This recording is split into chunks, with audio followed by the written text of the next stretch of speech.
نحمده صلی علی رسولہ الکریم اما بعد سبحانک لا علم لنا الا ما علمتنا انک انت العلیم الحکیم۔ بسم اللہ الرحمن الرحیم۔ لوگ رسول اللہ صلی اللہ علیہ وسلم سے خیر کے بارے میں پوچھا کرتے تھے، لیکن میں شر کے بارے میں پوچھتا تھا، اس خوف سے کہ کہیں میری زندگی میں ہی شر نہ پیدا ہو جائے۔ میں نے پوچھا، یا رسول اللہ صلی اللہ علیہ وسلم، ہم جاہلیت اور شر کے دور میں تھے، پھر اللہ نے ہمیں اس خیر سے نوازا، تو کیا اس خیر کے بعد پھر شر کا زمانہ ہوگا؟ حضرت صلی اللہ علیہ وسلم نے فرمایا کہ ہاں۔ میں نے پوچھا، کیا اس شر کے بعد پھر خیر کا زمانہ آئے گا؟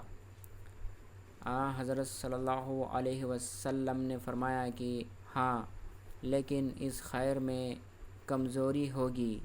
میں نے پوچھا کہ کمزوری کیا ہوگی؟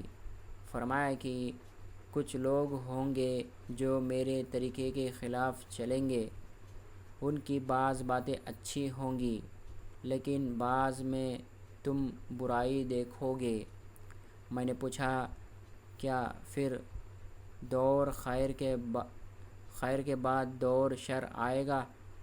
فرمایا کہ ہاں، جہنم کی طرف سے بلانے والے دوزخ کے دروازوں پر کھڑے ہوں گے، جو ان کی بات مان لے گا وہ اس میں انہیں جھٹک دیں گے۔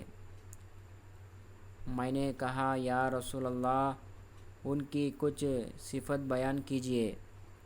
فرمایا کہ وہ ہمارے ہی جیسے ہوں گے اور ہماری ہی زبان عربی بولیں گے۔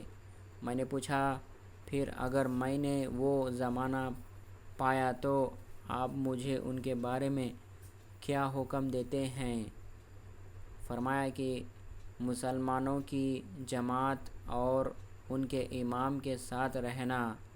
میں نے کہا کہ اگر مسلمانوں کی جماعت نہ ہو اور نہ ان کا کوئی امام ہو، فرمایا کہ پھر ان تمام لوگوں سے الگ ہو کر خواہ تمہیں جنگل میں جا کر درختوں کی جڑیں چبانی پڑے، یہاں تک کہ اسی حالت میں تمہاری موت آ جائے۔